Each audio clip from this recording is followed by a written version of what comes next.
দৈনিক সংবাদ দিগন্ত পত্রিকার নিয়মিত রাজনৈতিক সংবাদের সাথে আমি ফারিয়া হেসান। জুলাই সনদে স্বাক্ষর করতে প্রস্তুত বিএনপি, বললেন সালাউদ্দিন। এবার বিস্তারিত। বিএনপি যে কোনো সময় জুলাই সনদে স্বাক্ষর করতে প্রস্তুত বলে জানিয়েছেন দলটির স্থায়ী কমিটির সদস্য সালাউদ্দিন আহমেদ। তিনি বলেন, জুলাই সনদ হাতে পাওয়ার পরে 30 তারিখেই কিছু সংশোধন সহ জবাব দিয়েছে বিএনপি। সনদ বাস্তবায়নে বিএনপি সর্বোচ্চ সহযোগিতা করেছে। সোমবার গুলশানে নিজ বাসভবনে সংবাদ সম্মেলনে কথা বলেন তিনি।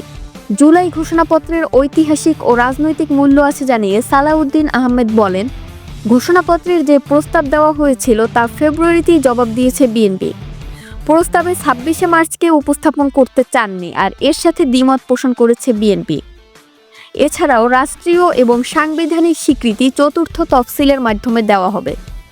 জুলাই ঘোষণাপত্রের ক্ষেত্রে বিএনপি যে সংশোধনী দিয়েছে তা মেনে না নেওয়া হলে ঘোষণাপত্র পাঠের পর দলের পক্ষ থেকে পরবর্তী প্রতিক্রিয়া জানানো হবে। সালাউদ্দিন আহমেদ বলেন, সনদ বাস্তবায়ন নিয়ে অনেকে প্রশ্ন তুলেছেন। বিএনপি নাকি সহযোগিতা করছে না, নিশ্চয়তা না পেলে সনদে সই করবেন না বলছেন। এ বিষয়ে বিএনপি সর্বোচ্চ সহযোগিতা করেছে। ফ্যাসিবাদ বিরোধী ঐক্য বজায় রাখতে সবাইকে আহ্বানও জানান বিএনপির এই নেতা।